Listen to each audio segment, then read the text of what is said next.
On the early morning hours of March the 23rd, in the year 1943, precisely at 6 o'clock, Major General Terry de la Mesa Allen found himself standing amidst the chaos and strategic tension of a forward command post located about 3 miles west of a small Tunisian town called El Guettar. From his vantage point, he peered through a pair of field glasses with sharp precision, carefully observing the unfolding scene below. What caught his keen eye was the imposing silhouette of 50 German tanks as they advanced steadily out of the mountains that loomed beyond the horizon, cascading down through a narrow mountain pass into the valley beneath. The air surrounding him was crisp and cool, carrying with it the fresh scent of the early morning, and the sky above was completely clear, offering an unobstructed view that allowed for perfect visibility across the landscape. Every detail of the advancing German column was vividly apparent through his binoculars: the gleaming metal hulls, the glinting barrel of each cannon, and the disciplined formation in which these armored vehicles moved. These tanks, part of the formidable Panzer Divisions, were advancing with unwavering confidence, an attitude born from extensive experience in combat across 3 different continents, a testament to their seasoned crew's hardened resolve. Time seemed to stretch at that moment, yet the memory of a grim event from barely 3 weeks earlier lingered heavily in Allen's mind. It was exactly 27 days prior that American forces, under different circumstances, had suffered a devastating defeat at Kasserine Pass. That day, in a matter of days, the fighting had culminated in a retreat spanning 50 miles, during which approximately 6,500 American soldiers had been either killed, wounded, or taken prisoner. The defeat was catastrophic and had shaken the confidence of the entire nation and its military leadership. The shame of that loss was compounded by the manner in which it was perceived both internationally and domestically.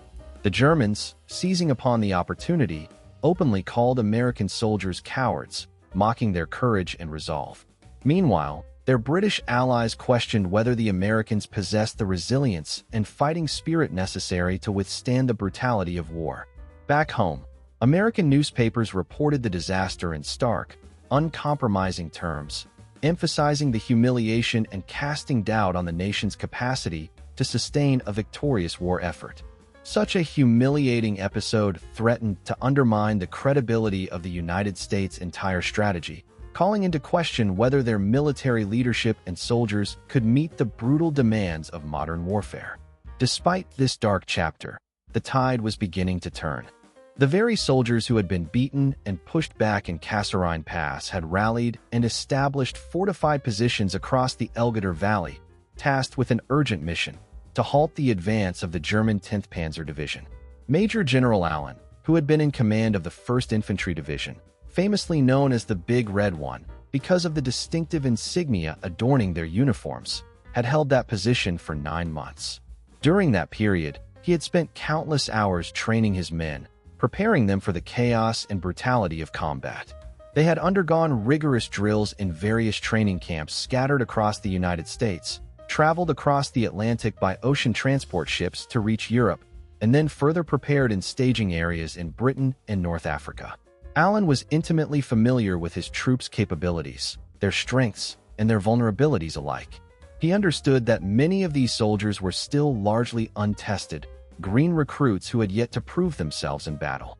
Nevertheless, he also firmly believed that their unyielding American spirit would ultimately see them through.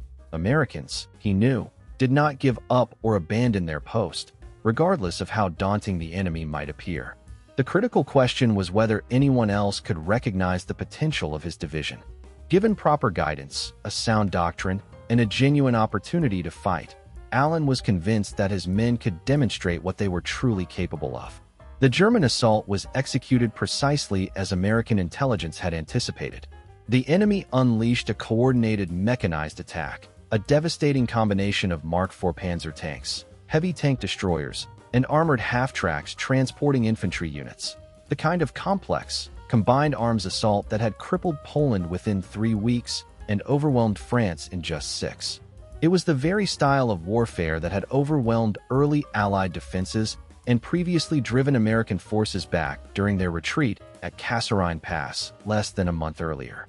The Germans, confident and self-assured, believed that their previous victories assured them of another quick and decisive triumph. They thought they knew exactly what they were up against because they had defeated American troops once before. They expected no different outcome this time. However, what the German soldiers and commanders failed to realize was that the American army now confronting them at Guettar was no longer the same force that had been routed at Kasserine Pass. Over the course of the past 27 days, a mere span of fewer than 4 weeks, the United States Army had undergone a transformation more comprehensive and profound than any other Allied force had managed during 3 full years of global conflict. It was an astonishing metamorphosis driven by relentless effort, adaptation, and the unwavering determination of its soldiers and leaders alike. The story of how this rapid and remarkable turnaround came to pass begins in the rugged Atlas Mountains of Tunisia on a cold winter morning of February the 19th, 1943. On that day, the formidable Field Marshal Win RML launched a decisive offensive against the American positions strategically placed at Kasserine Pass, a vital mountain gateway only about 2 miles across in width, forming a critical juncture within the vast and rugged Grand Dorsal mountain chain. This pass held immense strategic importance because whoever controlled it could dominate the mountain routes and cut off enemy movements through the range. The American soldiers defending this vital point were largely inexperienced and unseasoned. Most of them had arrived in North Africa only a few weeks earlier as part of Operation Torch, the large-scale Allied invasion aimed at freeing French-controlled North Africa from Axis control. Their commander, Major General Lloyd Fredendall, was criticized for his poor strategic deployment, as he had divided his forces into small, isolated units that lacked mutual support, making them vulnerable to a well-planned German attack. These inexperienced American troops, faced with their first real combat engagement, had little time to prepare, and their initial performance reflected their unfamiliarity with the realities of war.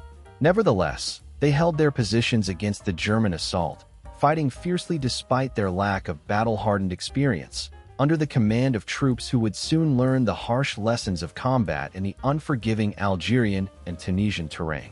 In the intricate tapestry of military terminology, there existed a term that vividly described a certain unfortunate pattern of behavior among smaller combat units: penny packets. This phrase was used to characterize detachments so minuscule in size and so fragmented in their deployment that they operated independently, often tasked with singular, narrow objectives, yet lacking any form of coordination or cohesive strategy. These isolated squads would conduct their assignments without communication or synchronization with neighboring units, creating a disorganized and vulnerable mosaic of fighting forces on the battlefield. Turning our attention to the American armored forces, specifically the M3 Lee and the M3 Grant tanks, one could not help but notice their conspicuous design flaws, which significantly compromised their battlefield survivability. These medium-sized tanks were characterized by their notably high silhouettes, tall profiles that made them easy targets for enemy fire. Such prominent profiles served as beacons, exposing their positions and making them vulnerable to well-aimed attacks. These tanks were equipped with a dual armament configuration, a 75mm gun mounted on a side-mounted sponson and a 37mm gun housed within a rotating turret. This combination of weaponry was intended to provide versatility, but their design was born out of urgency rather than meticulous engineering. The compromise made in their silhouette and armament arrangement reflected an urgent response to pressing wartime needs, rather than a carefully optimized machine built for maximum efficiency. The crews operating these tanks faced a steep learning curve, as they had little to no real-world experience in engaging German armored forces. Their training had been limited and superficial, primarily conducted in conditions that bore little resemblance to the chaos of actual combat. They had trained against other American tanks in remote, desert-like locations such as Louisiana and the Mojave Desert, which did little to prepare them for the sophistication, speed, and resilience of German panzers. In contrast, the Germans' tanks were faster, more heavily armored, and crewed by seasoned veterans who had already fought across multiple theaters, including Poland, France, and the vast expanse of Russia that had shaped their combat prowess. Meanwhile, the inexperienced American infantry units had taken to digging shallow trenches, barely more than shallow scrapes in the ground, rather than constructing proper foxholes designed for long, sustained defense. They lacked an understanding that German tanks, notorious for their strategic cunning, would deliberately drive over such shallow positions, using their tracks to crush any soldiers sheltering beneath them. They underestimated the Germans' tactical ingenuity, which would be learned painfully and at great cost through the blood of countless soldiers. When the German forces, under the command of General Rainer Milch, launched their relentless attack, the American defensive lines quickly unraveled. The initial assault, known as the RML attack, proved devastating, causing the American front to crumble within mere hours of the offensive's onset. The Germans exploited the breach by pressing through the mountain pass known as Kasserine Pass, a vital strategic choke point. Supporting Italian units, which had been assigned to aid in the breakthrough, managed to overrun American artillery positions, further exposing the weaknesses in American troop deployments and coordination. The scattered units led by commanders Fred and Dahl, hampered by confusion and disarray, found themselves incapable of mounting an effective defense. Artillery support, a critical component of modern warfare, was rendered ineffective because different American batteries responded solely to their individual observers, each operating on different radio frequencies, hindering the coordination necessary for a unified barrage. Compounding the chaos was the absence of air support, an essential element in modern combat, leaving the ground forces to fight largely in isolation against a highly organized and experienced German army. The disjointed American units lacked a clear picture of each other's positions.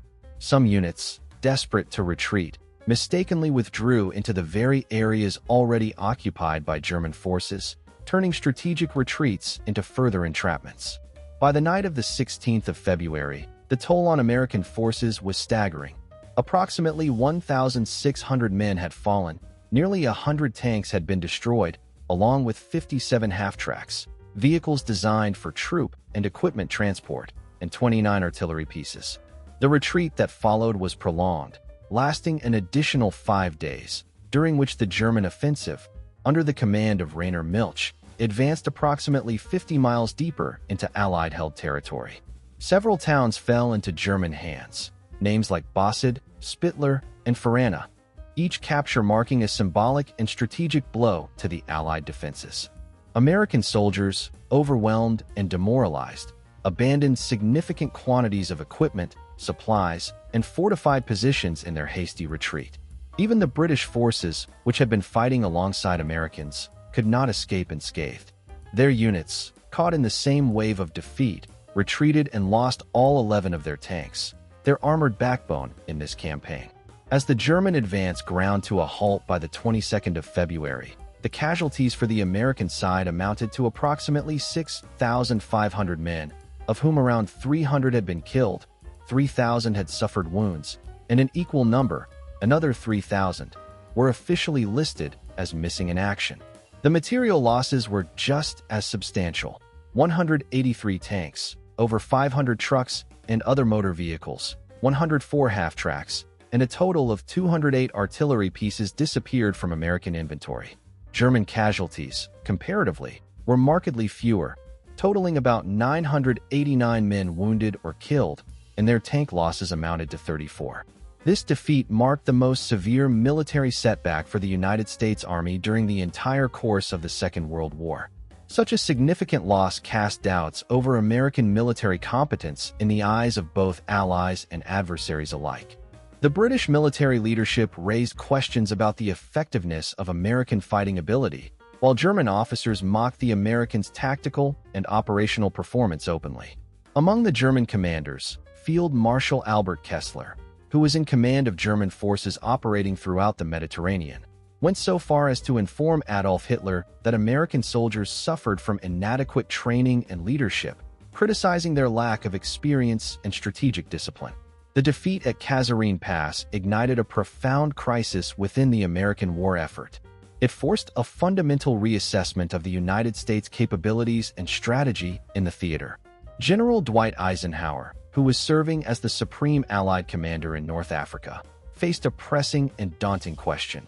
Could American forces stand toe-to-toe with the Germans on equal terms, Or would the Allied reliance on British ground forces become an unavoidable necessity in winning the European conflict?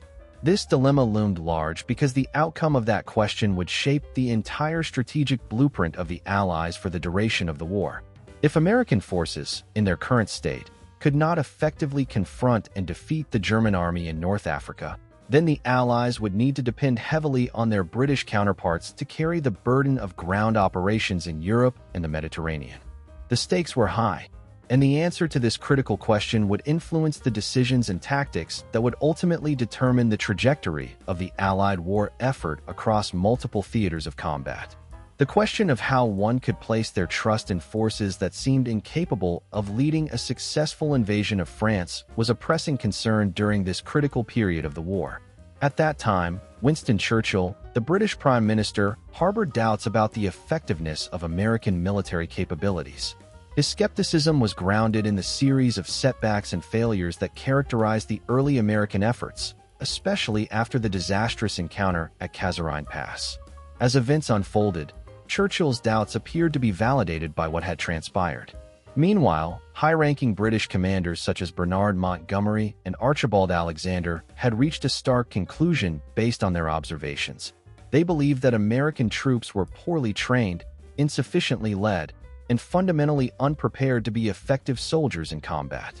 Their assessment was that these American units, at least in the immediate aftermath of Kasserine, displayed a lack of cohesion, discipline, and strategic understanding, which made them unreliable in the brutal realities of warfare.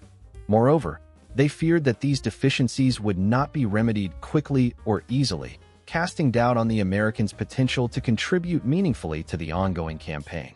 Despite this collective skepticism, General Dwight D. Eisenhower saw something in the aftermath of the Kasserine defeat that many others failed to recognize. Although American units had indeed fought poorly and had not managed a decisive victory, they had not completely broken under pressure. In fact, some units had managed to hold their ground against seemingly insurmountable odds, maintaining their positions despite facing relentless German assaults. As the chaos unfolded, American artillery units, once they finally established effective organization, delivered devastating barrages that halted the advancing German forces with overwhelming firepower. The core issue was not the innate capability of the American soldiers themselves. Rather, the problem stemmed from broader issues such as flawed leadership, an inadequate military doctrine, and poor coordination among units, problems that were, crucially, correctable. Eisenhower recognized that these shortcomings were not fixed traits, but systemic flaws that could be addressed through decisive leadership, strategic reforms, and better organization. On the 26th of February, in the year 1943, just 2 days after the retreat from Kasserine Pass, Eisenhower embarked upon what would become one of the most rapid and transformative military overhauls in the history of modern warfare. If you are interested in understanding how the American forces went from suffering a humiliating defeat to achieving a resounding victory in merely 27 days, I invite you to consider this remarkable transformation. This rapid turnaround marked a pivotal moment, and it underscores the importance of leadership and decisive action in times of crisis. The swift changes Eisenhower implemented were instrumental in reversing the tide of the campaign and setting the stage for future operations. If this story resonates with you, and if you appreciate stories of perseverance, strategic ingenuity, and the power of leadership, please consider giving a positive acknowledgement. Such support helps bring more of these lesser-known, yet inspiring history lessons to a wider audience. Additionally, if you haven't already done so, staying connected through subscription can ensure you don't miss similar stories in the future. Returning to the core of this remarkable military evolution, Eisenhower's initial action to overhaul the command structure was both bold and necessary. His first significant step was to relieve Major General Lloyd Fredendall of his command on the 6th of March, 1943. This decision was not made lightly. It was a consequence of Fredendall's critical mistakes and poor judgment. Fredendall, having chosen to position his headquarters 70 miles behind the front lines, deep within a canyon where he believed himself safe from aerial attack, demonstrated a dangerous disconnect from battlefield realities.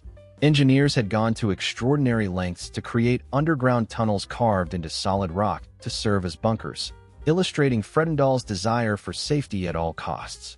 Nevertheless, emergency engineers had to blast through the mountains to create these subterranean facilities, which only underscored how disconnected he was from the immediate dangers faced by frontline troops. Eisenhower later remarked that during the entire war, he had never seen a higher command echelon so preoccupied with its own safety as to neglect the front line. The Lieutenant General Omar Bradley, who would later become one of America's most prominent military leaders, described Fredendall's command as an embarrassing example of poor leadership, not just for himself, but for the entire American fighting force. Fredendall had never personally conducted reconnaissance of the terrain where his troops were fighting. As a result, he lacked vital knowledge about the battlefield's geography and the strategic challenges it presented. His strategy involved dividing his divisions into small, scattered combat units across a 50-mile stretch of desert, an arrangement that severely hampered coordination and responsiveness. When the German forces launched their attack, Fredendall's dispersed units struggled to mount a coherent response, unable to mobilize quickly or effectively because they were too widely separated. The inability to synchronize a defense plan under such circumstances contributed greatly to the initial setbacks. Recognizing the urgent need for decisive leadership, Eisenhower replaced Fredendall with Major General George Patton, a veteran cavalry officer aged 57, whose military career had been dedicated to preparing for mechanized warfare, particularly armored combat. Patton assumed command at 10 o'clock in the morning on March 6, 1943, with a clear understanding that he had only 17 days to reconfigure and prepare the Second Corps for the upcoming battles. His task was urgent but straightforward: to instill discipline, rebuild morale, and transform a fractured force into a cohesive fighting unit capable of facing the German enemy with renewed strength. Patton grasped a fundamental truth about military organizations: soldiers and commanders will willingly fight and die for leaders they respect and fear. To cultivate this respect and accountability, he prioritized strict discipline from the outset. Every soldier in the Second Corps was ordered to wear a complete, immaculate, and pressed uniform at all times. Nothing less would be acceptable. Failure to don essential gear such as leggings, helmets, or proper insignia was met with severe consequences, including a court-martial. Officers who tolerated or overlooked such lapses were promptly relieved of their command. The message was clear: discipline was non-negotiable. Patton personally took the initiative to visit American positions, inspecting uniforms, ensuring proper wear and appearance, and questioning soldiers about their weapons, equipment, and readiness. His hands-on approach extended to personally stopping jeeps, scrutinizing soldiers' attire, and reprimanding any lapses. Notably, he fined officers $50, an amount equivalent to a substantial sum at the time, for failing to wear neckties, emphasizing the importance of discipline and appearance as reflections of professionalism. Through these rigorous measures, Patton sought to instill pride, discipline, and unit cohesion among American troops. The transformation was indeed swift and brutal, but it set the foundation for the subsequent military successes that would contribute significantly to the eventual victory in the broader campaign. He understood that it was essential to instill discipline and a sense of professionalism within his troops, which meant demanding that even the most basic aspects of their appearance and preparedness be meticulously maintained. As a result, he ordered his enlisted men to dig fresh foxholes, replacing older, too shallow ones that no longer provided sufficient protection or concealment. This process was not a superficial task, but a vital step in reinforcing the discipline necessary for effective combat readiness. His presence was constant. He seemed to be everywhere at once, actively monitoring every detail and insisting on unwavering standards, always pushing his men toward perfection in their appearance, their equipment, and their readiness for battle. Such relentless attention to detail drew the ire of the more hardened officers within his command. The Second Corps, the 2nd Battalion, harbored deep-seated resentment and frustration toward him, viewing his compulsive insistence on discipline as excessive. The soldiers, as a whole, often dubbed him a tyrant, a harsh figure who prioritized appearances over the practical realities of warfare. Senior officers voiced their concerns, arguing that his preoccupations with how soldiers looked and how things appeared on the surface seemed disconnected from the harsh realities of combat, leading some to question whether he truly understood that, behind all those meticulous standards, the ultimate goal was fighting and winning battles, not holding parades. Yet, what many failed to grasp was that Patton possessed an insight that surpassed surface appearances, an understanding that the health of an army depended fundamentally on its discipline and professionalism. He knew that a military force that appeared disorganized or sloppy in its dress and in its bearing would inevitably fall into disorder in combat situations, because such outward signs reflected internal standards. An army that tolerated minor lapses in appearance was likely to accept more significant lapses in combat effectiveness. To him, the outward manifestations of discipline weren't just about aesthetics. They were symbolic of the internal organization and focus of the entire fighting force. Patton's concern was not simply for the pride associated with a neatly worn uniform or spotless boots. Rather, he believed that these visible markers were essential building blocks for cultivating a culture of excellence and high standards. It was through these visible and measurable actions, like correct dress, proper maintenance of equipment, and rigorous inspection routines, that discipline took root and became ingrained in the soldier's mindset. He understood that if a soldier could not be bothered to wear his uniform correctly and uphold standards on a daily basis, then it was unlikely he could be trusted to maintain his rifle properly under fire. Similarly, if an officer could not enforce dress and grooming standards, how could he possibly enforce critical tactical discipline, such as fire control or proper maneuvers during combat? Over the course of those 17 days, something profound shifted within the units under Patton's influence. Soldiers who had once been scattered, demoralized, and disorganized began to coalesce into cohesive teams, driven by a renewed sense of pride and professionalism. Their once casual attitude and bordering on neglectful approach to their appearance and routines gradually transformed into meticulous discipline. Morning formations, which had previously been uneven and lackadaisical, became precise and coordinated demonstrations of discipline. Routine tasks, such as cleaning and inspecting weapons, were carried out daily with diligence. Vehicles that had been neglected or maintained to only minimal standards now received consistent and thorough care, ensuring optimal performance during operations. Communications personnel moved through their procedures with practiced efficiency, and squads rehearsed their small unit tactics repeatedly, sharpening their skills with unwavering focus. Leaders, whether at the platoon or squad level, began walking the terrain they would fight on, studying every inch of the ground to better understand how to defend it and attack from it. Defensive positions were carefully planned, and units practiced executing their maneuvers with an eye towards precision and coordination. The previously observed laissez-faire attitude, characterized by complacency and indifference, gradually evaporated from the American forces that had been before the engagement at Kasserine Pass. Men who had initially retreated in chaos, panic, and disorder now started to believe that they could advance steadily, in good order.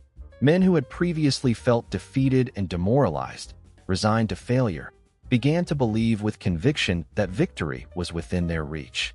Essentially, Patton was forging from these men an army that looked, felt, and operated like a professional fighting force.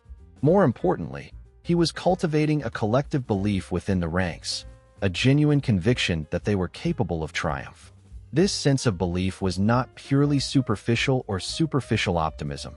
It was rooted in the discipline, standards, and the unwavering confidence Patton instilled through his leadership and example.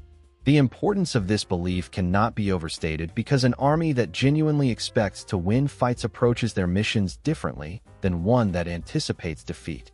It influences morale, decision-making, and the overall cohesion of the unit. Patton conveyed this vital conviction to the Second Corps by insisting on strict discipline, unwavering standards, and his own unshakable confidence that, with proper training and leadership, American soldiers could defeat any army on the planet. He understood that morale was not something to be left to chance, nor was it solely a matter of morale-boosting speeches. It was something that had to be built systematically through actionable standards and practices. As he set these benchmarks and maintained them rigorously, an internal transformation took hold within the soldiers and officers alike. While Patton was busy rebuilding morale through discipline and fostering confidence, General Eisenhower concentrated on overhauling the very doctrines and strategic procedures that underpinned America's military operations. The problems observed at Kasserine Pass reflected systemic weaknesses, deep-rooted issues that could not be remedied merely by better training or more motivated troops.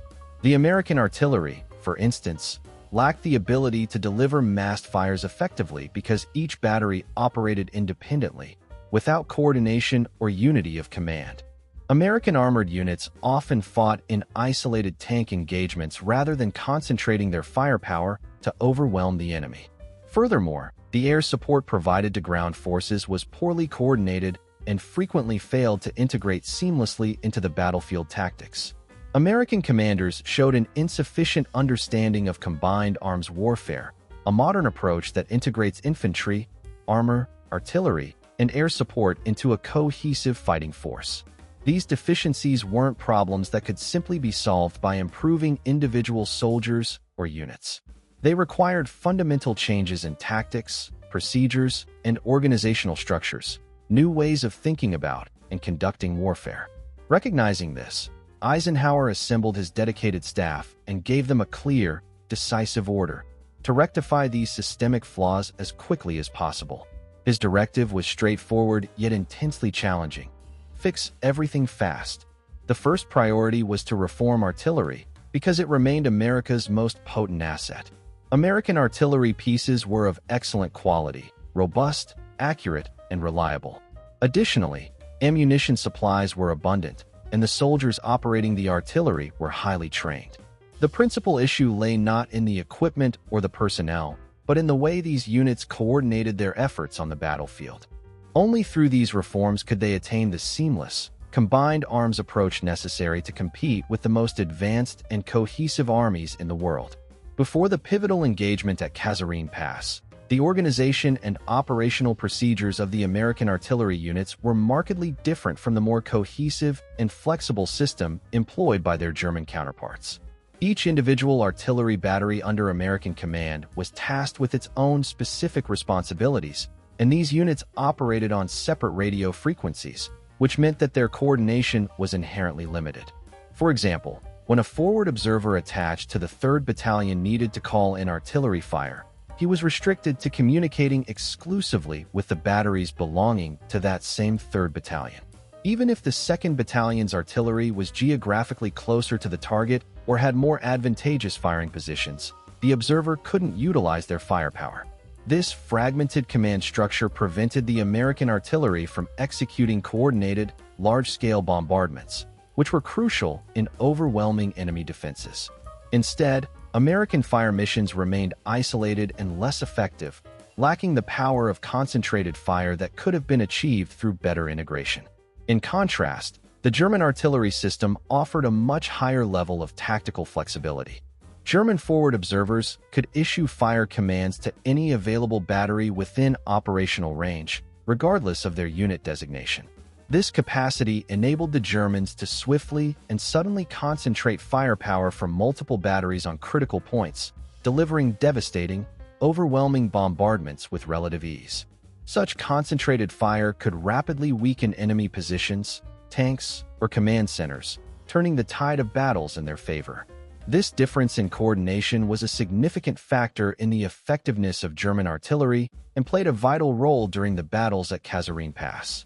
In the aftermath of this encounter, within a week's time, the leadership of the American forces, guided by detailed lessons learned from the struggle, began designing a new fire direction system aimed at eliminating these coordination bottlenecks. This development marked a turning point for American artillery doctrine.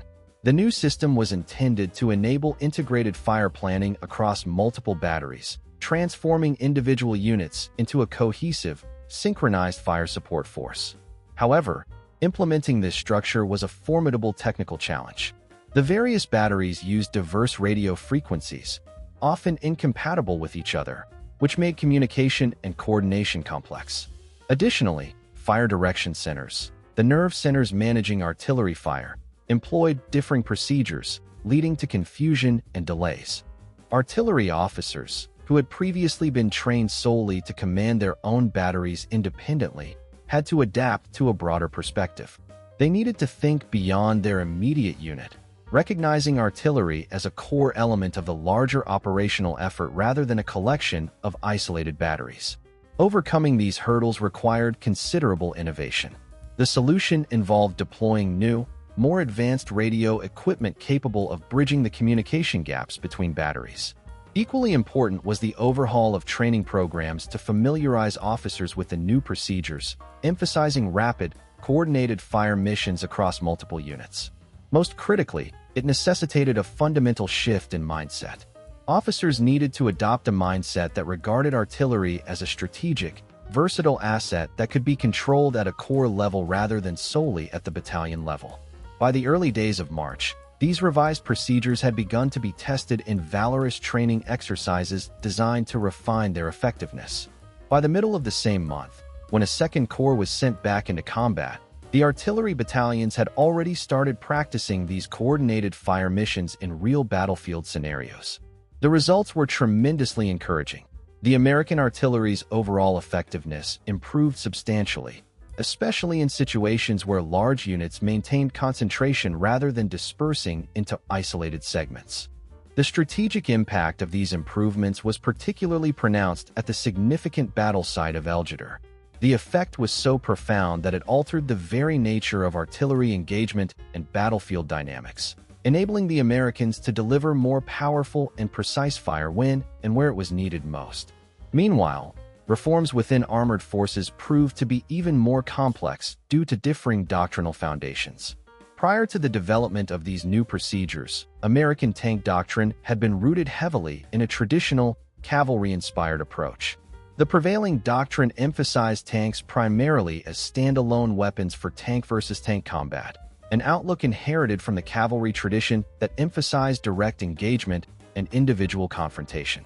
This doctrine was built on the assumption that tanks should seek out and fight enemy tanks directly, a tactic that reflected the American armored forces' evolution from mounted cavalry units trained to perform swift and direct combat maneuvers.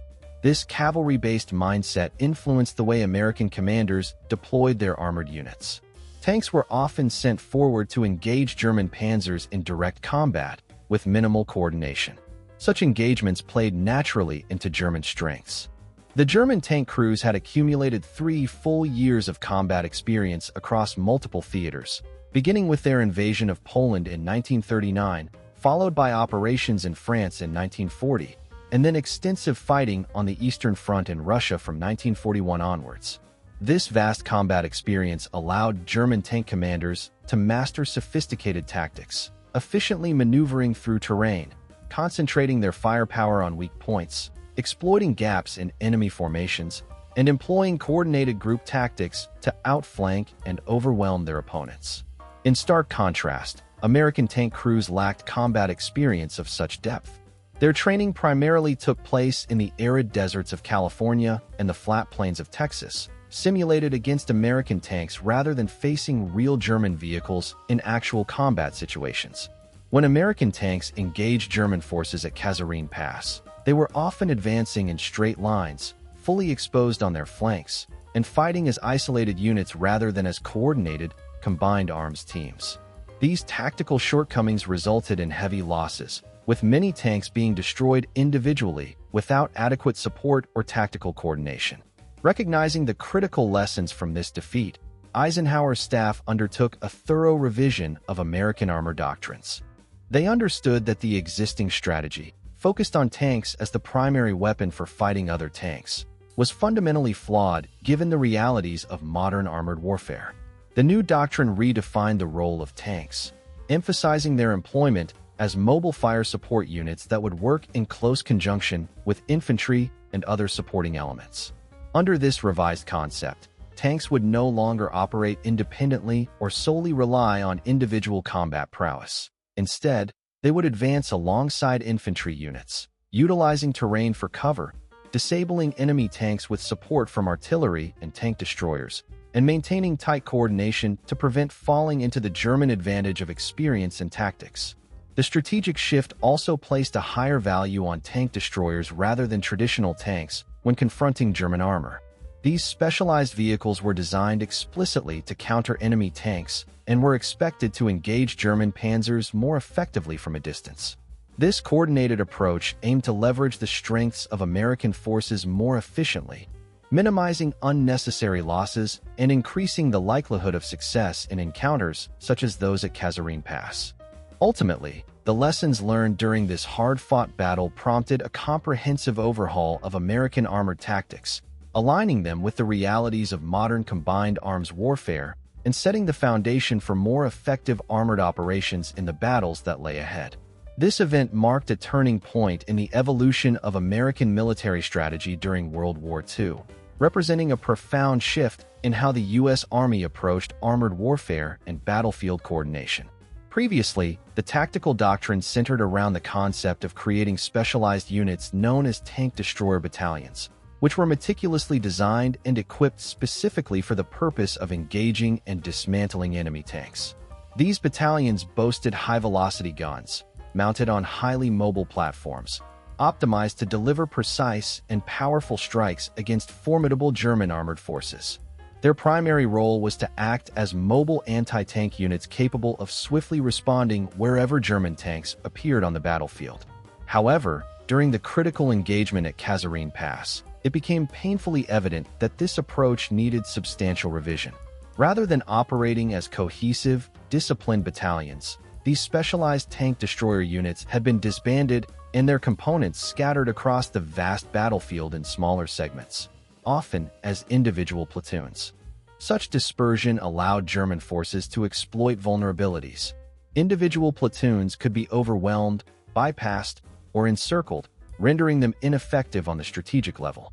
This fragmentation did not align with the realities of modern combat, where coordination and concentrated firepower at the pivotal points of engagement were crucial for success. Recognizing these shortcomings, American military planners and commanders devised a new doctrine that called for the reorganization of tank destroyer units into larger, more cohesive formations, bonded together as unified battalions. This doctrinal shift emphasized concentrating their destructive capabilities at the most critical points of operation, thereby maximizing their operational impact. Implementing such a transformation demanded not only adjustments in battlefield tactics, but also comprehensive reforms in training protocols, command structures, and coordination mechanisms. The goal was to leverage American advantages more effectively. They possessed robust artillery units capable of suppressing German tanks, alongside well-designed tank destroyers suited for eliminating enemy armor. Instead of trying to emulate German tactics, an approach that would pit American units directly against their well-honed adversary, they realized the essence of victory lay in fighting a distinct, American-crafted game. Meanwhile, the reform of air support, another vital component of the evolving battlefield strategy, proved to be a more complex and slower process. Integrating air operations seamlessly with ground forces necessitated new radio communications equipment, standardized procedures for coordinating strikes, and specialized training programs for both pilots and ground controllers. Achieving flawless synchronization was indispensable for effective air-ground cooperation. Though these efforts could not be perfected immediately, significant strides were made during the period leading up to the Normandy invasion, known as Operation Overlord, which took place in June of the following year.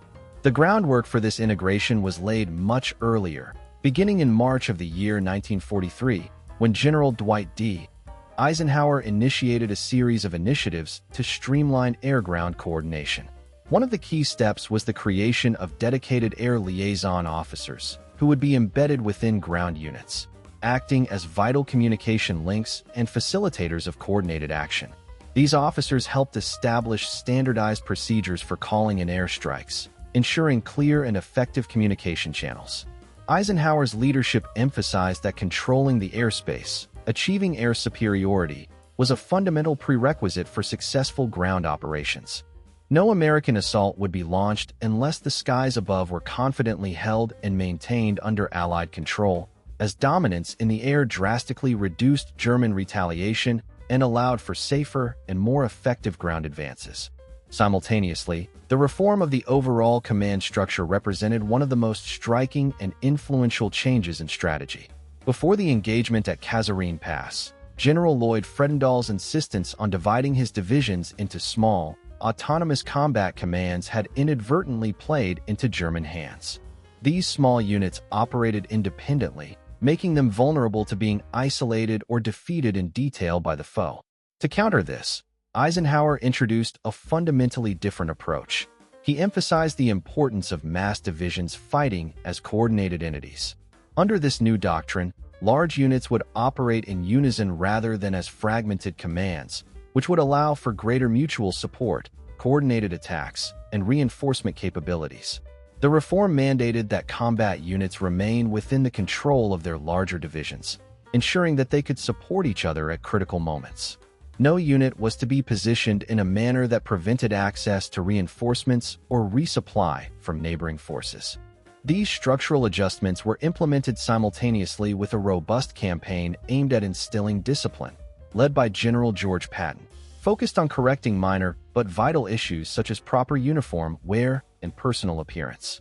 While Patton's campaign aimed to improve soldiers' discipline and appearance by insisting on proper uniforms and salutes, Eisenhower's staff embarked on an extensive overhaul of operational procedures, rewriting the accepted rules of engagement and modern warfare tactics to better suit the needs of the war effort.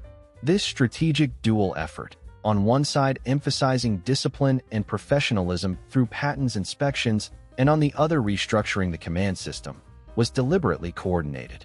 It was essential for Eisenhower to cultivate a sense of professionalism and pride within the ranks, as well as guarantee that the Army's operational framework was robust, flexible, and capable of executing complex combined arms tactics. The combined effect of this integrated approach was to foster a highly motivated, well-trained, and highly disciplined force, prepared to operate as a cohesive and formidable fighting machine. On the specific date of March the 17th, in the year of 1943, just 11 days after Patton assumed command, American forces initiated their advance into the heart of Tunisia, a region of strategic importance in North Africa. The 1st Infantry Division and the 1st Armored Division moved forward together, targeting the town of Gafsa, an oasis nestled within the interior plains of the region. Intelligence reports indicated that the defenses around Gafsa were weak, with minimal German resistance expected. True to these assessments, the American troops approached the town and succeeded in capturing it with only slight opposition, demonstrating the effectiveness of their new tactics and superior coordination. The following day, March the 18th, saw further advances as the 1st Ranger Battalion, led by Lieutenant Colonel William Derby, proceeded beyond the main line of engagement to occupy the nearby oasis town of El Guettar. Once again, the opposition was minimal and American forces experienced little resistance as they established control over these strategic locations. This rapid and relatively bloodless progress exemplified the effectiveness of the new operational doctrines. Well-coordinated, unified, and supported by improved communication and command, American units were able to swiftly seize key points to secure a foothold in North Africa. The success at Gafsa and El Guettar not only boosted morale, but also underscored the importance of the comprehensive reforms initiated on the ground and at the command level, paving the way for continued offensive operations across the continent and beyond. The Italian defenders, recognizing the strategic importance of the terrain, had swiftly retreated to the elevated hills that overlooked the vital town of El Guettar. These hills formed a natural defensive barrier, allowing them to control the mountain pass that connected the interior regions to the southern coastal plains. From these vantage points, the defenders established a formidable stronghold, effectively blocking and monitoring the roadway that led directly toward the southern coast of Tunisia. With this movement, the Second Corps of their forces found themselves occupying a dominant position, offering excellent opportunities to control movement through the pass and to threaten any approaching enemy forces. The importance of this position could not be overstated. If the American forces managed to break through the El Guettar Pass and advance toward the coast, it would have dire consequences for the German units resisting in the south of Tunisia.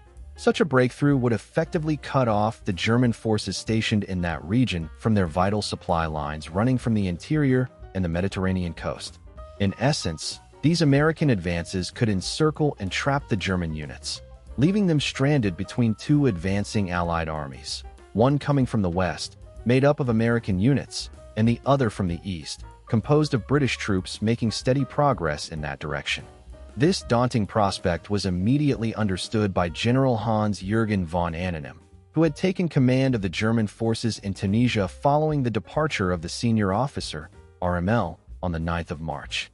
Recognizing the critical threat posed by the American potential breakthrough at Guettar, von Arnim was acutely aware that allowing the Americans to advance unchecked through the pass could have disastrous consequences for German strategic interests in North Africa. As a result, he resolved that no such breach should be permitted to occur. Von Arnim believed that a proactive, or spoiling, attack could be a decisive move. His plan was to strike swiftly at the American forces stationed near Guettar, aiming to drive them back before they could consolidate their positions or expand their foothold. On the 22nd of March, he issued orders for the 10th Panzer Division, regarded as one of the most elite formations within the German Armored Corps, to launch an assault aimed at destroying the American encampments and positions in that key area.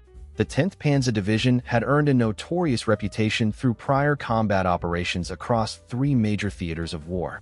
They had fought fiercely and effectively in the trenches of France, in the vast expanses of Russia, and experienced significant battles in North Africa. Their tank commanders, hardened by years of combat experience, possessed an intimate understanding of armored warfare. They had a track record of destruction, having rendered hundreds of enemy tanks useless during their campaigns. Their ability to coordinate the combined efforts of infantry, armor, and artillery had been tested repeatedly, and they had yet to suffer a decisive defeat in any major engagement. The officers and planners behind the attack on Guettar believed they could replicate their past successes, expecting to eliminate the American forces in a manner similar to how they had previously destroyed opposition at Kasserine Pass. They assumed that the American units, when faced with the overwhelming power of massed German armor, would naturally disintegrate and scatter. Their confidence was bolstered by their perception of American weaknesses: poor coordination, weak artillery support, limited air cover, and a tactical approach that they remembered from earlier battles. Their hope was that the Americans, who, they believed, were the same units they had already defeated just over 4 weeks earlier, would respond with panic and disarray once under fire from their formidable armor. However, these German officers and commanders were entirely mistaken. As dawn broke on the 23rd of March, in the year 1943, the reality of the battlefield proved vastly different from their expectations. Exactly at 6 o'clock in the morning, a formidable column of 50 well-equipped German tanks emerged from the mountain pass, making their way into the lush plains of the Guettar Valley. The rising sun cast a golden glow behind the American positions, and as the light reached the horizon, it silhouetted the advancing German vehicles against the backdrop of the western mountain ranges. Leading this imposing force were the Wagen Mark V tanks, a part of the Panzer camp, moving forward in a confident and aggressive formation. These tanks were equipped with long-barreled 75mm guns, clearly visible and capable of delivering devastating firepower. Immediately behind them followed a supporting column of MAR tank destroyers, vehicles with open tops that mounted captured Soviet 76mm guns, designed to provide additional fire support against American armor and infantry. Following the spearhead of tanks and tank destroyers were armored half-tracks carrying Panzer Grenadier infantry units, which moved in tight formations, prepared to engage enemy troops once contact was made. To gather intelligence and assess the American defenses, German motorcycle reconnaissance units scoured ahead, racing to scout the American positions and report back vital information about their strength and disposition. The German column was advancing rapidly, engines roaring at full tilt, their treads churning up clouds of dust that hovered in the still morning air. Their confidence stemmed from the belief that they could attack openly across flat terrain approximately 2 miles in width. They trusted that American forces, given their previous experience at Kasserine Pass, would break and retreat under such a frontal assault, especially considering the assumption that the Americans' coordination and combat readiness would be inferior under the element of surprise. Yet, lurking behind the American lines was a thoroughly prepared and disciplined defensive force. Major General Terry Allen, a seasoned and strategic thinker, had arranged the 1st Infantry Division in a well-planned and layered defensive formation across the entire length of the valley. What set this arrangement apart from their earlier engagements, such as Kasserine Pass, was a tactical shift. Rather than deploying in a single continuous line, the Americans had divided their forces into multiple defensive layers and positions, creating a depth that complicated any attack. The forward elements occupied commanding high ground overlooking the valley, fortified with interconnected fields of fire that allowed them to cover a broad sector against advancing enemy tanks and infantry. Behind these forward units, American infantry battalions had established successive defensive lines, each positioned to support one another in case of attack. This layered approach created a system of mutual support. If one position was assaulted, others could rapidly reinforce and respond. Furthermore, American artillery units were strategically placed behind ridges, concealed from enemy observation, but meticulously registered to target any potential avenues of approach. Their purpose was clear: to provide a robust and responsive artillery cover that could harass and halt the German advance at key choke points. The American command, understanding the importance of intelligence and fire control, had effectively concealed their artillery positions, ensuring that the Germans could not easily locate or neutralize their fire support before or during the attack. All these preparations reflected a deep understanding of the importance of terrain, coordination, and layered defenses, which together created a resilient barrier capable of withstanding the initial German onslaught. What the German attackers did not anticipate was the level of American discipline, strategic planning, and defensive ingenuity, factors that would soon prove decisive in the unfolding battle for Guettar. American forward observers carefully selected concealed vantage points from which they could observe the entire stretch of the valley with remarkable clarity and precision. These observers took up positions that were well hidden yet offered unobstructed views, allowing them to effectively monitor enemy movements and coordinate with their own forces. Meanwhile, the battalions responsible for operating tank destroyers had established fortified positions at strategic points that offered optimal fields of fire. These positions were not only chosen for their commanding views, but were also meticulously camouflaged, so thoroughly concealed by natural cover and deceptive techniques that they remained invisible from a distance exceeding 100 yards, even to keen-eyed enemies searching carefully for them. The infantry units had taken care to dig deep, well-constructed foxholes that offered substantial protection against the threat of tanks overrunning their positions. These trenches were carefully coordinated, with each unit having precise knowledge of the locations of its neighboring units, ensuring a seamless defensive network. Communications across the division were maintained with rigor. Radio frequencies were carefully coordinated to prevent delays or miscommunications during critical moments.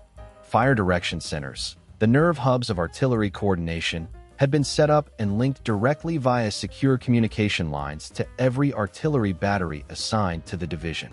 These centers allowed for rapid, efficient targeting adjustments, ensuring that artillery fire could be directed with pinpoint accuracy in response to evolving battlefield conditions. Ammunition stocks were carefully accumulated and stored at each gun position, ensuring that no unit would run short during intense engagements. Medical aid stations had been strategically positioned close enough to provide swift assistance to casualties, yet far enough to avoid being targeted and overwhelmed. Supply routes had been meticulously mapped out, marked clearly, and secured to guarantee the unimpeded movement of reinforcements, equipment, and supplies. Minefields had been laid during the span of a single night at locations chosen after thorough analysis of German tactics observed previously at Kasserine Pass. Each minefield was part of a cohesive, coordinated defense, a far cry from the previously disorganized, piecemeal arrangements that had failed in the past. This newly prepared defensive line, built on lessons learned from past defeats, was a reflection of a strategic doctrine that had been carefully developed over the past 4 weeks, designed to maximize protective measures and maximize the element of surprise.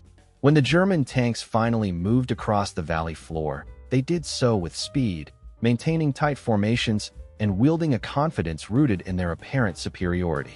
Approaching within approximately 400 yards of the American positions, the first of the German tanks reached the minefield, unassuming of what awaited them. As those led tanks, part of a larger column, advanced into the area, they suddenly encountered the carefully laid minefield.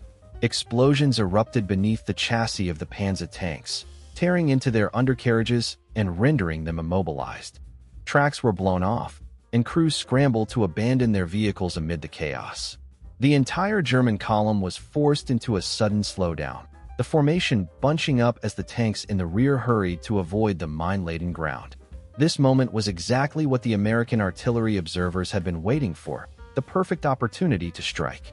Throughout the sector, artillery batteries that had been strategically positioned took immediate action.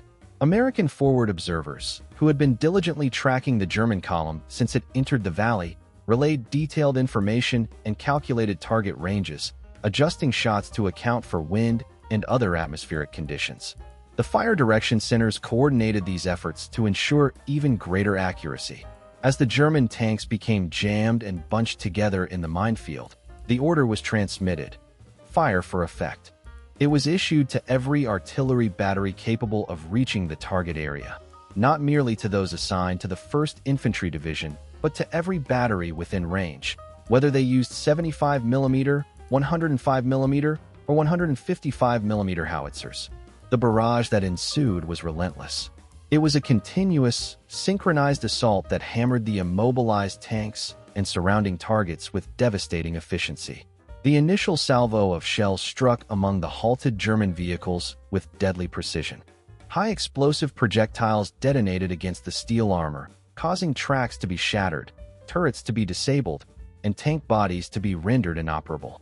Simultaneously, white phosphorus rounds burst overhead, unleashing plumes of burning chemical that clung fiercely to metal surfaces and flesh alike, creating a hellish and highly effective smokescreen that added destruction and confusion to the battlefield chaos.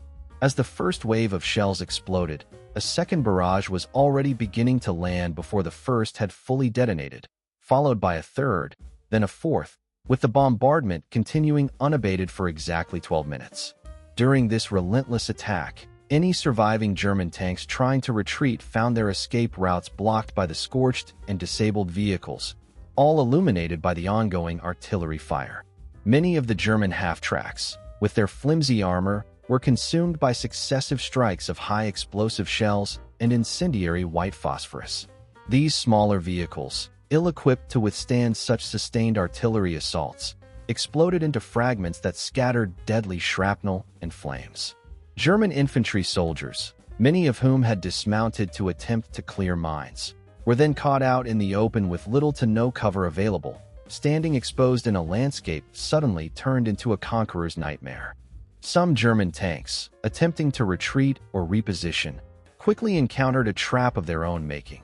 They found their paths blocked by a jumble of destroyed and burning vehicles, with artillery still firing at full intensity. The entire German column was ensnared within this killing zone, immobilized yet under relentless attack. Unable to advance further and unable to retreat, they became victims of a systematic and overwhelming artillery barrage that fired at maximum rates, methodically annihilating anything left of the German forces' offensive capability. The American artillery units had begun to operate with a precision and coordination that they had previously failed to achieve at the critical battlefield of Kasserine Pass. Instead of sporadically firing upon the enemy, they now executed large-scale, synchronized bombardments aimed at a single, well-chosen target. This shift in tactics was not accidental, but the result of meticulous planning and the development of specialized procedures designed specifically to address the shortcomings that had become evident during the previous engagement at Kasserine. These procedures allowed the artillery to deliver concentrated, timely, and accurate firepower, significantly increasing their destructive effectiveness against the advancing German forces. As the artillery lifted its barrage, American tank destroyers surged into action, unleashing their deadly firepower from concealed positions on the battlefield. The 6,001st Tank Destroyer Battalion, equipped with M3-gun motor carriages mounted on fast-moving half-tracks, took up strategic positions where they remained hidden from enemy sight. From these cover points, they targeted German tanks attempting to regroup or reposition after enduring the intense artillery attack. These tank destroyer crews were not acting on impulse. They had undergone rigorous training tailored specifically for scenarios such as this. They diligently studied German tactics, familiarizing themselves with the maneuvering patterns of the German Panzer Divisions. They knew exactly where the enemy tanks would likely move, and they understood the importance of precise aim for maximum effect. Their engagement was methodical. Each shot carefully calculated, targeting one tank at a time, patiently waiting for opportunities that offered a clear shot, avoiding wasteful or hasty fire. Supporting fire was also provided by the 899th Tank Destroyer Battalion, armed with M10 tank destroyers equipped with 3-inch guns. These units positioned themselves supportively, providing additional firepower from well-prepared positions that allowed for rapid response to any German maneuver. As the combined American artillery and tank destroyer fire raged, the German advance was decisively halted. By 9 o'clock in the morning, 30 German tanks had been either destroyed or rendered inoperable, their assault force shattered. The German 10th Panzer Division, suffering heavy losses and unable to maintain their momentum, began a tactical withdrawal, retreating back through the mountain pass that had served as their objective. Throughout the retreat, the battlefield was littered with burning vehicles, scattered across the valley floor as stark evidence of the fierce fight. From his vantage point, Allen observed this withdrawal through a pair of field glasses, silently scrutinizing the movements of the enemy forces. Despite the opportunity to pursue and press the advantage, he chose not to. His orders were crystal clear: defend the strategic position at Guettar. They were not instructed to chase the Germans into the rugged mountain terrain. When, during the heat of the ongoing battle, 2 German tanks approached his command headquarters, staff officers strongly recommended a withdrawal to avoid encirclement and further losses. However, Allen, a leader known for his unwavering resolve, refused outright. His words became legendary, words that echoed with determination and defiance. "I will like hell pull out," he declared boldly, "and I will shoot the first bastard who tries to do that." His stance exemplified the fierce spirit of American defense during this critical hour, symbolizing steadfastness in the face of adversity.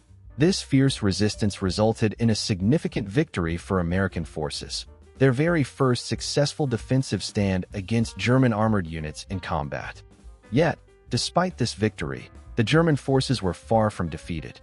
At 4:45 in the afternoon, the 10th Panzer Division launched a renewed attack, aiming to envelop the American positions by striking from a different direction.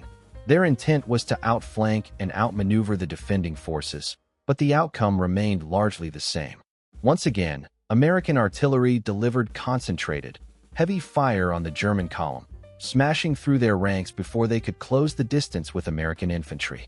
The American tank destroyers, having established strategic positions, engaged from concealed and prepared locations, destroying the German tanks with precise, targeted shots. By nightfall, the German 10th Panzer Division had been forced into a strategic withdrawal once again, abandoning their advances and retreating eastward to join Italian forces entrenched in the hills east of Guettar. Despite the withdrawal, these forces made no further attempts to break through the American lines in the valley, acknowledging the strength of the defenses they faced. The intense and prolonged Battle of Guettar persisted for an additional 2 weeks, during which American forces continually sought to push through the mountain passes and break the German hold. The fighting was extraordinarily arduous. Narrow, steep, and rugged terrain made offensive operations difficult, and the defending Italian forces on the elevated ground at hills 369 and 772 were particularly resilient. These high ground positions were fiercely contested, with Italian defenders fighting tenaciously to hold their positions against relentless American assaults. While the Americans managed to make some limited gains, their progress remained slow and costly. However, amidst this grueling combat, a significant shift was occurring in the wider strategic landscape. On March the 26th, a major offensive named Operation Supercharge II was launched by British forces from the east. This strategic attack pierced through the German defenses along the Merit Line, forcing the retreat of German units northward. The successful breakthrough by the British significantly weakened the Axis position in southern Tunisia, marking a turning point in the campaign. By April the 7th, in the late afternoon, American units from Guettar combined their efforts with elements of the British 8th Army along the main road connecting Guettar with Gabes. At exactly 5 o'clock in the evening, This confluence of forces effectively encircled the remaining German forces in northern Tunisia, trapping them within the narrowing confines of the battlefield. The victory was essentially complete. The German army in Tunisia was now confined and unable to continue their resistance. With the collapse of their defensive line, the campaign drew to a close, and the Axis forces were forced into a strategic, and ultimately complete, retreat. The Battle of El Guettar holds the significance of being the first occasion during the North African campaign when American forces decisively defeated German armor in open combat. This victory not only demonstrated the effectiveness of American artillery and tank destroyers, but also boosted the morale of the Allied forces in their fight against the German Wehrmacht.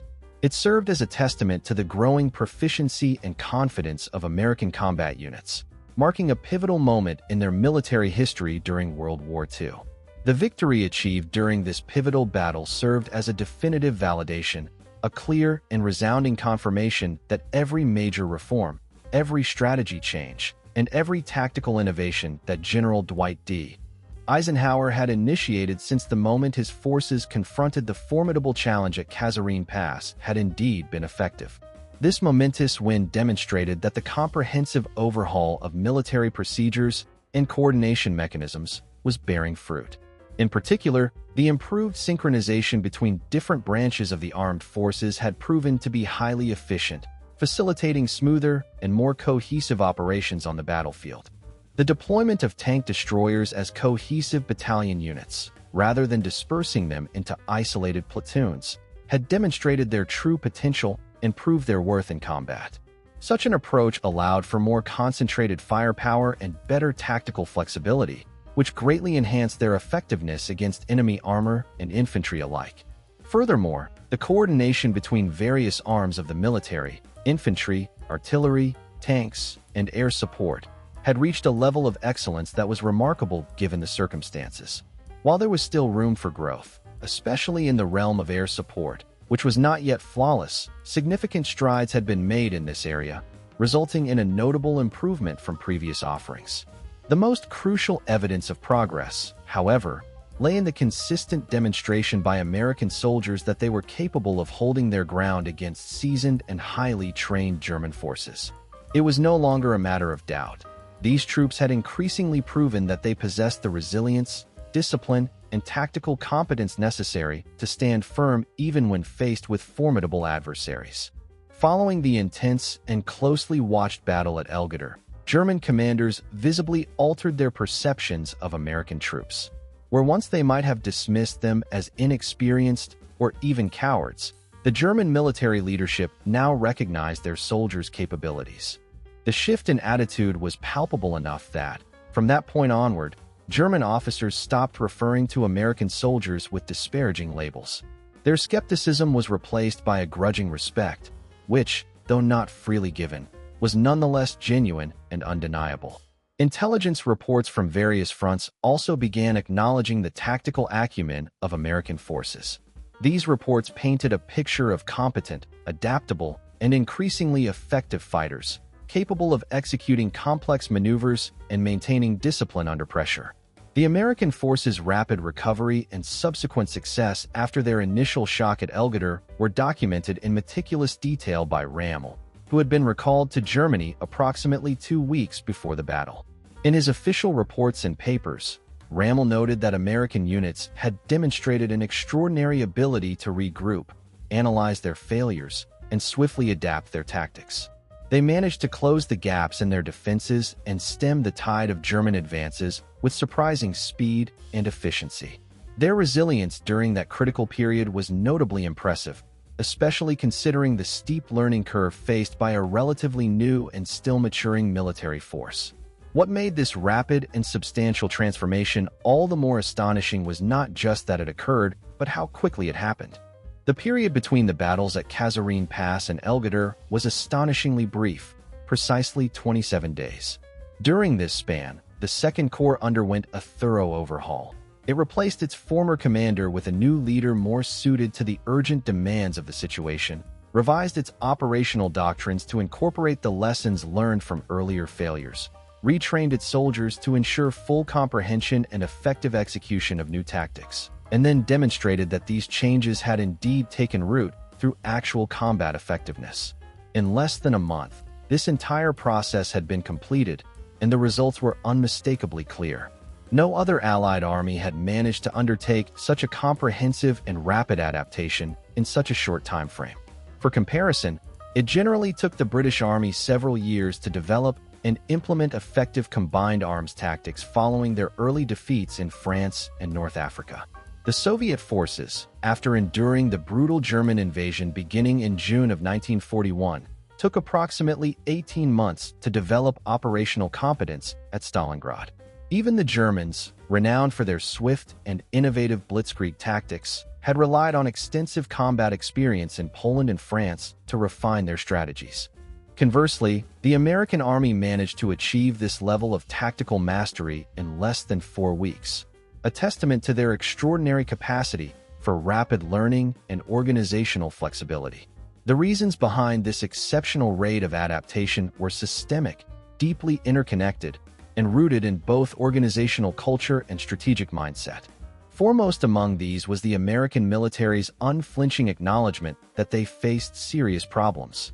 There was no attempt at denial, nor any tendency to make excuses or shift blame onto others.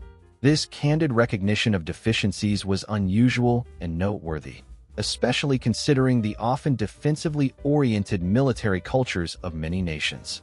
Typically, defeated armies would attribute their failures to factors such as a lack of fighting spirit among soldiers, tactical errors made by subordinate commanders, or logistical shortcomings involving supply chains and infrastructure. They rarely, if ever, blamed the fundamental doctrines guiding their operations or questioned the core assumptions about how to fight effectively. In stark contrast, Eisenhower and his staff conducted a brutally honest and detailed assessment of what had gone wrong during the Battle of Kasserine Pass. They meticulously identified specific failures across multiple domains: leadership lapses, tactical misjudgments, and coordination breakdowns. They produced comprehensive after-action reports, documents that outlined every mistake without euphemism or sugarcoating. These reports did not place blame on individual soldiers for succumbing under German pressure, nor did they criticize the soldiers' fighting spirit. Instead, they held themselves accountable for the systemic failures that placed these soldiers in impossible situations and led to their breakdown. They acknowledged that if the doctrinal foundations or tactical doctrines had been flawed, then the responsibility lay with the system, not with the men executing the orders. Similarly, the officers who had commanded units at Kasserine Pass were not vilified, but reassigned to roles focused on training and development. They became educators, passing on the hard-earned lessons of their experiences to the next generation of officers. Their mistakes, their failures, these were transformed into institutional knowledge that served as a foundation for future success. This approach allowed the American military to learn from setbacks rather than be crippled by them. Every failure was seen as an opportunity for growth, and everyone involved understood that systemic improvements, rather than individual blame, were the key to evolving into a more effective fighting force. Through this process of honest evaluation, adaptation, and relentless pursuit of improvement, the American Army demonstrated an extraordinary capacity for rapid evolution. Their ability to recognize shortcomings, openly confront them, and swiftly implement comprehensive reforms set them apart from most other Allied or even Axis forces, which often took much longer to recover from setbacks and adjust their tactics accordingly. This remarkable turnabout in less than a month not only exemplified organizational agility, but also provided a powerful confidence boost, solidifying the belief that these forces could rise to the challenge and prevail, no matter how daunting the obstacles they faced. Secondly, one of the most remarkable advantages enjoyed by the American military forces during World War II was their unprecedented ability to implement strategic and tactical changes rapidly and efficiently, often without the need to seek prior approval from distant authorities located thousands of miles away across the ocean. The nature of American military command structure at that time allowed field commanders to act decisively and modify their operations on the fly. For example, General Dwight D. Eisenhower, who was overseeing the Allied operations in Europe, did not have to send lengthy telegrams all the way back to Washington, D.C., seeking permission to relieve a subordinate officer. such as Fredendall, or to make significant revisions to artillery deployment or to reorganize battalions of tank destroyers. Instead, Eisenhower possessed what was known as theater-level authority, a delegated power that gave him the autonomy to exercise command and make critical decisions based on the evolving battlefield situation without bureaucratic delays. This level of authority was granted explicitly, allowing him to operate with a degree of independence that was not typical of other Allied armies. In contrast, British commanders operating in North Africa had a very different chain of command and decision-making process. They were accountable to the War Office in London, where a group of bureaucrats, who had never experienced combat firsthand and often lacked practical military insight, reviewed every major operational decision. Any changes to doctrine, strategy, or tactics proposed by British officers had to undergo a lengthy process involving committee reviews, extensive formal analyses, and approval from senior officials sitting in London. These officials, immersed in administrative procedures, often fought a different kind of war, one characterized more by paperwork and policies than the immediate realities faced in combat zones. The Soviet military command structure added another layer of political complexity. Soviet generals and officers reported directly to Stalin, whose personal approval or disapproval of tactical adjustments was frequently influenced not solely by military considerations, but heavily by political motives. Stalin's decisions often reflected the political climate and the need to maintain his authority, sometimes overriding military logic. Meanwhile, German commanders found themselves increasingly subordinate to Adolf Hitler, who often dictated tactical decisions from his headquarters deep in East Prussia. Hitler frequently based his orders less on battlefield truths and more on ideological convictions, which complicated efforts to adapt tactically to shifting combat conditions, a fact that severely impacted German operational flexibility. American commanders, on the other hand, possessed genuine authority to adapt their tactics and strategies based on real-time feedback from the battlefield. This decentralization of decision-making, an element rooted in American military traditions dating back to the days of the Continental Army, proved to be a critical factor in their success throughout the global conflict. It empowered field officers to respond swiftly to emerging threats and opportunities, thus enhancing overall operational effectiveness. The third decisive advantage lay in the extraordinary resources available to American forces, which enabled them to implement changes at a quick pace and on a large scale. The American industrial capacity was unparalleled at the time, allowing for the rapid production and delivery of new equipment and supplies. For instance, new weapons like the M10 tank destroyers were designed, manufactured, and shipped across the Atlantic Ocean within mere weeks of the initial request. These vital vehicles, essential for bolstering armored formations, were transported on fast merchant ships capable of crossing the Atlantic in less than 2 weeks, ensuring that frontline units received the necessary reinforcements without delay. Similarly, additional artillery batteries were quickly formed, trained intensively, and assigned to the Second Corps to increase firepower in critical sectors. The United States Army had activated hundreds of artillery battalions during the year of 1942 and the first half of 1943, ensuring ample reserves of artillery support for the advancing armies. When the Second Corps required more artillery support, these battalions were readily available and could be deployed swiftly. Furthermore, the training and deployment of specialized personnel, such as air liaison officers, was accelerated through newly established military schools dedicated explicitly to their education. These trained officers were then sent to North Africa within weeks of completing their courses, facilitating better coordination between ground and air forces.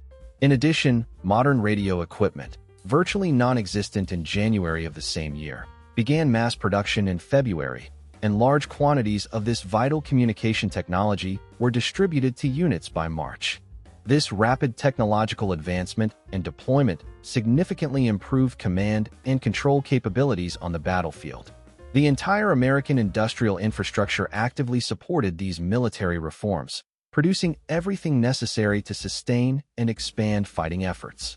In 1943, American factories operated at a level of efficiency and output that was unmatched by any other nation engaged in the war. The volume of military hardware, ranging from tanks, trucks, and jeeps to artillery pieces, rifles, and ammunition, was staggering and seemed almost impossible to observers from other countries.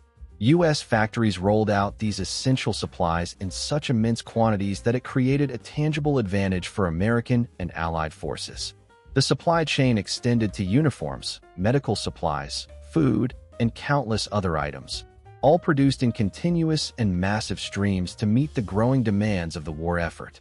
This extraordinary industrial output was no exaggeration or propaganda, but a concrete reality in the year 1943. American manufacturing plants and factories became the backbone of the Allied military machine, delivering material support at an unprecedented scale. Other Allied armies, however, had to contend with equipment that was often outdated or insufficient. For instance, British forces in North Africa relied heavily on equipment designed in the 1930s, produced only in limited quantities by factories that had become targets for German bombing raids. Likewise, Soviet troops faced shortages in many categories due to the devastation wrought by the German invasion, which had crippled much of their industrial capacity. While Soviet equipment was sometimes excellent, particularly in certain categories, it was often chronically short in others, severely constraining their battlefield effectiveness. Thus, the combination of decentralized command authority, rapid decision-making, and an unmatched industrial capability distinguished American forces from their allies in multiple crucial ways.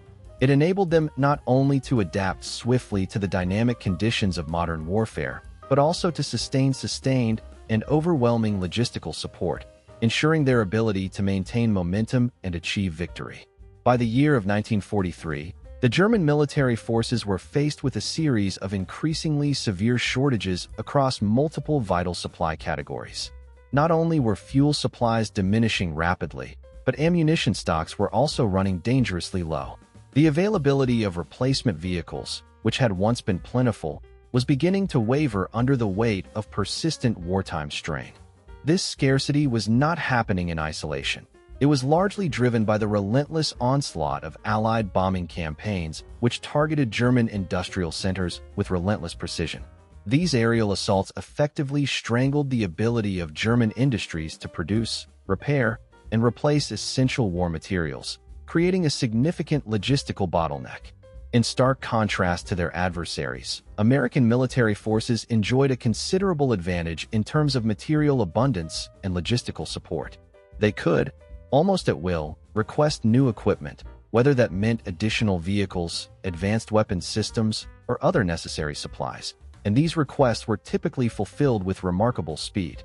The incredible industrial capacity of the United States meant that if a particular piece of equipment failed or proved inefficient, it could be rapidly replaced or upgraded without putting the entire force in jeopardy. Should the need arise for modifications or adjustments to existing technology, these enhancements could be implemented promptly across the entire fighting force without significant delays. This surplus of resources created an environment where experimentation was not only possible but encouraged, enabling military leaders to test new tactics, adapt existing ones, and deploy innovations at a pace impossible for stock-constrained armies. For a military force fighting with insufficient or outdated equipment, experimentation is a luxury they cannot afford. Every change introduces risk and uncertainty that might compromise their combat effectiveness. Conversely, an army stocked with ample, modernized equipment can afford the latitude to explore new methodologies. They can afford to discard strategies or techniques that prove ineffective and expand on those that show promise. This capacity for rapid adaptation became a defining trait of the American military approach during the war. Furthermore, the American forces demonstrated a remarkable willingness to learn from their enemies. Military staff officers undertook detailed studies of German tactics, meticulously analyzing how German units combined armor, infantry, and artillery to maximize their operational effectiveness. They identified both strengths and vulnerabilities within German tactical frameworks, striving to understand what made German techniques successful and where they fell short. When particular German innovations or methods proved effective against American troops, these tactics did not remain foreign or unwanted. Instead, they were studied and incorporated into American training and strategy. Conversely, When German tactics exposed vulnerabilities, American forces devised effective counters to neutralize those threats. Throughout this process, there was no undue pride or rigid adherence to a notion that American ways were inherently superior. If Germans demonstrated a more effective approach, the Americans eagerly learned and adopted it, tailoring it to their specific circumstances. At the same time, the emphasis on rigorous training and continual practice was central to the American military ethos. Under the leadership of General George Patton, a comprehensive 21-day transformation of the Second Corps was undertaken, focusing intently on refining fundamental skills and fostering unit cohesion. Soldiers engaged in drills that emphasized the correct way to dig foxholes, ensuring battlefield survivability, while tank crews practiced closely coordinated maneuvers with infantry units, improving their combined operational efficiency. Artillery batteries underwent repeated exercises to perfect fire control, timing, and precision, vital for close support operations. The battalions responsible for operating tank destroyers trained not as dispersed elements, but as cohesive, unified forces capable of executing complex maneuvers seamlessly. Air liaison officers dedicated substantial time to practicing the calling and coordination of airstrikes, ensuring close integration between air and ground units. This training regimen was characterized by its repetitive, focused, and intensive nature. Each drill was designed to reinforce the lessons learned from previous engagements, especially those encountered at Kasserine Pass, where American forces faced steep challenges. The goal was to ingrain these tactics into muscle memory, making responses instinctive. As a result, when American troops re-entered combat, their actions were swift, confident, and nearly automatic, a testament to their deliberate preparation and continuous refinement. These 5 interconnected factors, ample material resources, readiness to learn from enemies, constant training, rapid experimentation, and an adaptive institutional culture, fostered a military environment that prioritized innovation over tradition. Unlike many older armies, the American troops had little to prove in terms of antiquated customs or rigid doctrines rooted in past conflicts. They had no institutional investments in maintaining traditional methods that might be outdated or suboptimal. Consequently, they could pivot quickly, embracing new tactics and technologies without being hindered by long-standing dogmas. This situation presents a paradoxical reality. The relative inexperience of American forces, which at Kasserine Pass had been viewed as a liability, paradoxically became a significant advantage in the context of battlefield adaptation.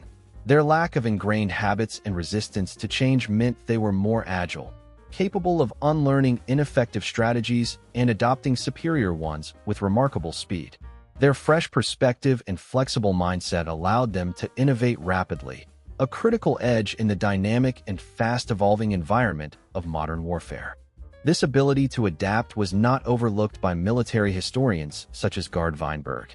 Weinberg observed that the British, relying heavily on their extensive combat experience and traditional military doctrines, failed to grasp this fundamental shift in the American approach.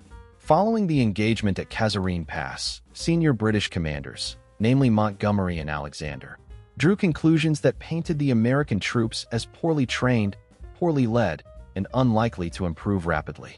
They suggested that American forces be assigned to static, supportive roles such as garrison duty and logistical support, relegating their combat responsibilities to the more seasoned British units, which they believed would bear the primary burden of offensive operations.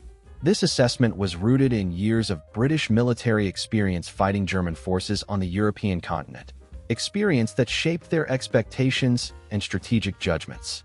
Even prominent figures like Churchill expressed similar doubts in communications with President Roosevelt, believing that American forces lacked the discipline, training, and leadership necessary for effective combat at the time, based on their own prior encounters and historical understanding of German tactics. This critical stance overlooked the evolving capabilities of American forces, particularly their innate adaptability and capacity for rapid learning, traits that would eventually redefine the outcome of the conflict. Since the outbreak of World War II in September of 1939, the British military forces had been engaged in a relentless and arduous struggle across multiple theaters of war. Their campaign had seen a series of devastating setbacks. They suffered crushing defeats in France, faced significant losses in Greece, experienced setbacks at Crete, and endured a challenging retreat across the vast stretches of North Africa. It was only after these intense periods of trial and error that they managed to secure a decisive victory at El Magne. This lengthy and difficult process of learning, adaptation, and refinement, which can be characterized as a steep learning curve, took an entire 3 years to fully develop and implement. The British Army believed that the Americans would likely experience a similar period of struggle and slow progress, assuming that it would take them the same considerable amount of time to achieve comparable competence, if they could learn it all within a similar time frame. In this context, Weinberg noted an interesting perspective that often went unrecognized. It was perplexing for the British to understand why the Americans appeared to be progressing so rapidly, especially considering that they were taking several months to pick up skills and methods that had taken the British a full 3 years to master. Rather than viewing this rapid learning as a sign of weakness or inefficiency, Weinberg argued that it was actually a strong indicator of the potential success of the Allied forces overall. The fact that Americans could quickly grasp complex concepts and adapt on the fly was, in fact, a positive development. Their steeper and more rapid learning curve was largely attributable to their willingness to admit mistakes openly, to challenge traditional practices, and to then swiftly revise their strategies based on real-time battlefield feedback. The British military culture had traditionally placed great emphasis on respecting and maintaining established customs, long-standing traditions, and adherence to formal procedures. Any significant change or new method had to go through a highly bureaucratic process. It required official approval through multiple layers of command, extensive documentation and military regulations, and careful testing in controlled environments before being broadly adopted. Such a process, while ensuring consistency and discipline, often slowed the pace of innovation and adaptation. In stark contrast, American military culture, particularly under the leadership of General Eisenhower, prioritized tangible results over strict procedural formalities. When a tactic or strategy proved ineffective, American commanders preferred to abandon it immediately rather than waiting for bureaucratic approvals or lengthy deliberations. They prioritized testing new approaches directly on the battlefield, viewing combat as the ultimate proving ground for tactics and technology. Based on battlefield results, they would then refine and improve their methods without delay. This pragmatic, results-oriented mindset, born from necessity and greatly facilitated by the vast resources available to the United States, enabled the American Army to go through a rapid learning cycle. Instead of taking years, they achieved meaningful progress within weeks. Insights gained at critical battles such as Kasserine Pass and Guettar quickly disseminated throughout the entire American Army. Lessons learned in these engagements led to significant improvements in artillery coordination, which soon became a standard practice across all American units operating in different theaters of the war. Additionally, the focus on combined arms warfare, integrating infantry, artillery, tanks, and air support into cohesive operations, was incorporated into training programs at facilities like Fort Benning and other military bases across the United States. The doctrine surrounding tank destroyers was also refined, shifting from dispersed platoon operations to a more organized battalion-level employment, which enhanced their effectiveness. Meanwhile, procedures for air-ground coordination, crucial for modern mechanized warfare, were rapidly developed, tested, and implemented. By the time the United States launched its invasion of Sicily on July 10, 1943, these improvements were already clearly visible on the battlefield. American fighting units demonstrated increased effectiveness, showing better coordination and adaptability to evolving combat situations. Their soldiers managed to operate more cohesively, responding swiftly to the dynamic challenges posed by their adversaries. The subsequent invasion of Italy in September of the same year further exemplified this progress. American commanders adopted a more aggressive stance, pressing their attacks with greater confidence. Coordination among different units became smoother and more efficient. The artillery support provided was devastatingly effective, often turning the tide of battles. Air support was integrated more seamlessly into ground operations, providing critical assistance to advancing troops. Despite the formidable resistance posed by German forces in Italy, who fought defensively with considerable skill and tenacity, they were ultimately unable to halt the American advance. The American soldiers who landed at Salerno on September the 9th did not resemble the troops who had retreated at Kasserine Pass months earlier. By then, they had transformed into a highly professional, capable, and battle-hardened force, capable of executing complex operations with confidence and competence.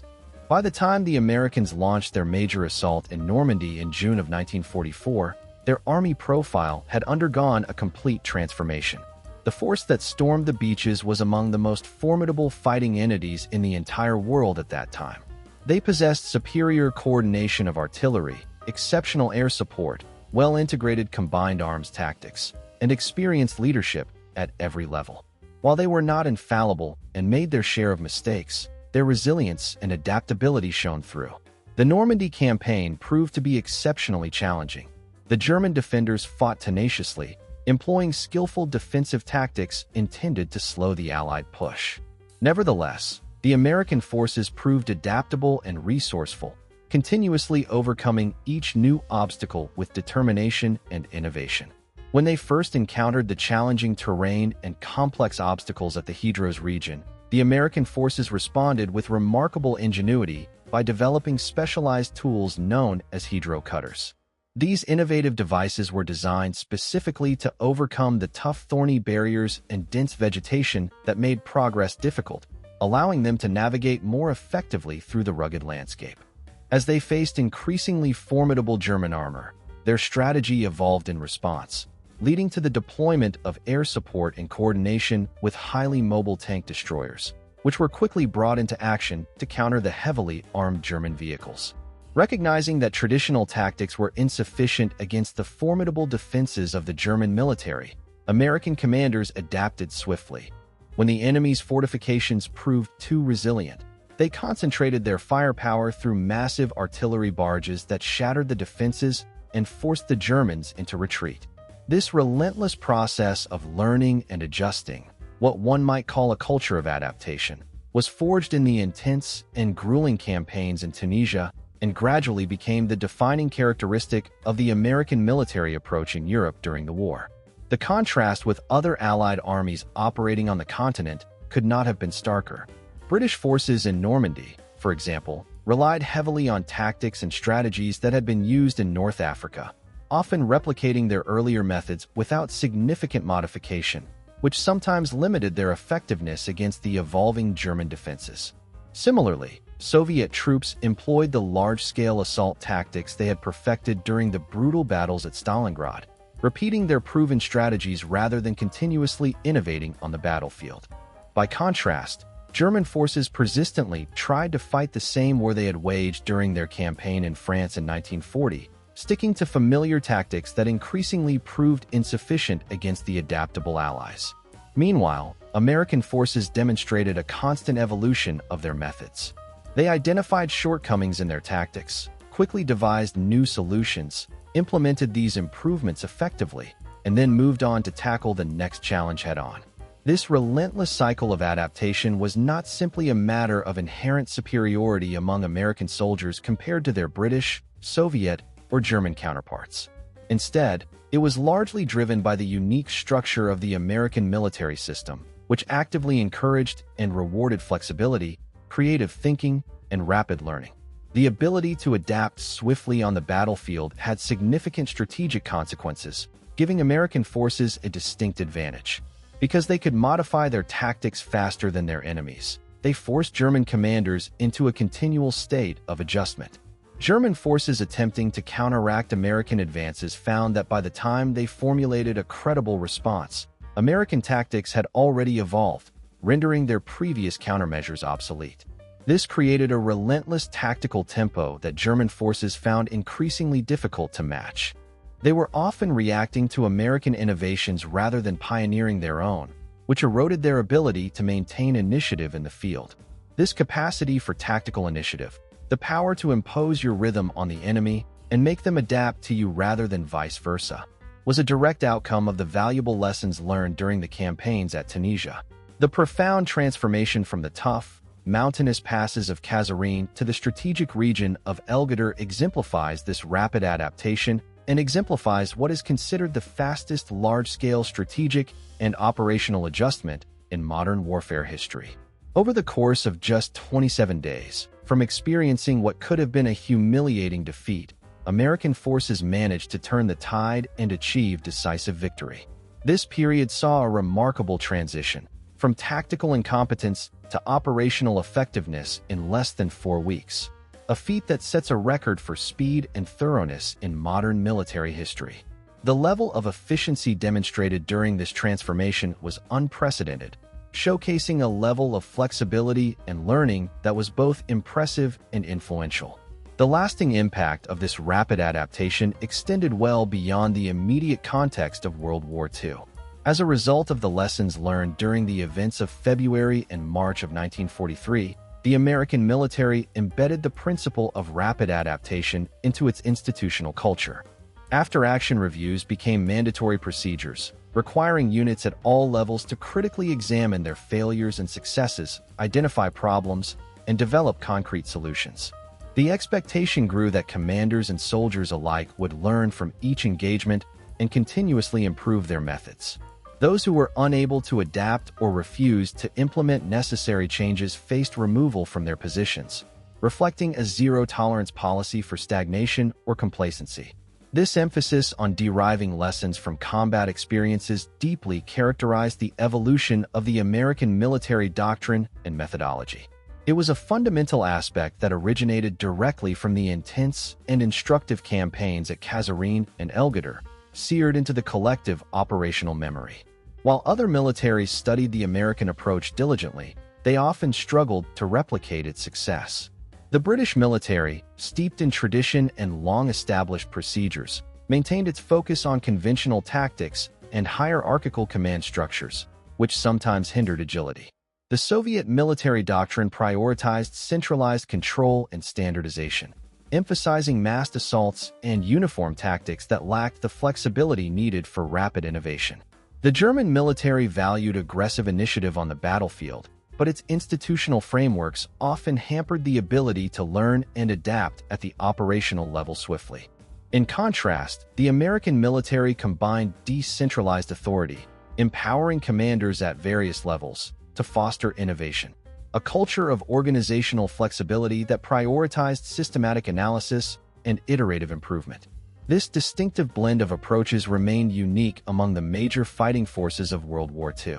It is not that other forces could not adapt. Many certainly possessed the capacity for change. The key difference lay in their ability to do so at the same rapid speed as the Americans. The remarkable transformation from the difficult terrain of Kasserine Pass to the strategic region of Guettar exemplifies this disparity, standing as the fastest large-scale military adaptation in the history of modern warfare. A mere 27 days separated the moment of humiliating defeat from a decisive and sweeping victory, illustrating an evolution that was quicker than almost any other recorded in military history. This rapid progression from tactical inefficiency to operational mastery was accompanied by a level of thoroughness and precision that was astonishing for its time. The lasting influence of this episode is profound. It demonstrated that through organizational flexibility, systematic learning, and an institutional commitment to adaptation, an army could radically transform itself in less than a month, setting a precedent that would shape military thinking well beyond the war years and establishing a new paradigm for modern warfare. During the tumultuous years of World War II, the United States military demonstrated an extraordinary capacity for rapid adaptation and relentless evolution, setting a standard that would influence armed forces around the world for decades to come. The American military's ability to adapt swiftly in the face of adversity stemmed from several key principles. Firstly, they acknowledged that failure was an integral part of the learning process rather than a definitive endpoint. When setbacks occurred, such as in the early battles in North Africa, they did not abandon their principles but instead analyzed their shortcomings meticulously, using those lessons as stepping stones toward improvement. Granting immediate and substantial authority to field commanders was another vital component. This decentralization of decision-making empowered those on the front lines to implement real-time strategies tailored to the evolving battlefield, rather than being hindered by rigid, centralized orders. This approach fostered flexibility, speed, and initiative, traits essential for winning rapidly changing conflicts. Furthermore, the American forces understood that securing the necessary resources, be it men, equipment, or supplies, was crucial for maintaining momentum and morale. They learned to mobilize and allocate these assets efficiently, ensuring that their units were always prepared to face the challenges ahead. Insights gained from their adversaries' tactics and technologies also played a significant role. By studying their enemies, especially German military innovations, the Americans adapted their own strategies and equipment to better counter formidable opponents. This process of continuous learning and refinement became a cornerstone of their fighting doctrine, emphasizing that knowledge acquired through observation and experience was vital for success. Additionally, intensive training formed the backbone of this transformation. Soldiers underwent rigorous preparation designed not merely to build physical endurance, but also to instill tactical flexibility, resilience, and confidence. This emphasis on training ensured that the troops could execute complex maneuvers under fire and adapt when situations demanded improvisation. Throughout this period of profound change, soldiers who fought at the Battle of Guettar were largely unaware that they were involved in one of the most significant revolutions in military history. All they knew was that their previous efforts at Kasserine Pass had resulted in a defeat they could not overlook. They understood they had to earn back their dignity and demonstrate that they possessed the resilience and capability to withstand German forces. They were acutely aware that their commanders expected nothing less and that their reputation was on the line. Patton's demanding leadership loomed large, and Eisenhower was paying close attention. Simultaneously, they recognized the contempt with which the Germans regarded them, considering them inferior and inexperienced. The British doubted their readiness as well, casting doubt on whether these American troops could hold their own against seasoned Wehrmacht units. Driven by this combination of external skepticism and internal resolve, the soldiers fought at Guettar with a single purpose: to prove everyone wrong, to demonstrate that American troops could stand toe-to-toe with some of the most experienced and formidable German forces. They fought not just because their commanding officers ordered them to do so, but because they carried the weight of national pride and personal determination into every engagement. The soldiers' focus was on survival and overcoming adversity. Yet amidst these intense struggles, they also became witnesses to a rapid and remarkable transformation within their own ranks. The army that had once been routed and humiliated at Kasserine Pass was transforming into a highly effective fighting force capable of defeating professional German divisions in open, direct combat. This metamorphosis, born from necessity and relentless effort, happened over a span of just 27 days, less than a month. Yet the lessons learned during this brief period would resonate throughout subsequent generations of American military doctrine. On the evening of March 23, 1943, Major General Terry Allen stood in his command post, gazing out at the battlefield as the final German tanks withdrew from the valley of Guettar. His division had achieved victory. The American forces had succeeded where they had previously faced seemingly insurmountable odds. The Germans, who 4 weeks earlier had mocked the skill and resolve of American soldiers, were now retreating in disarray.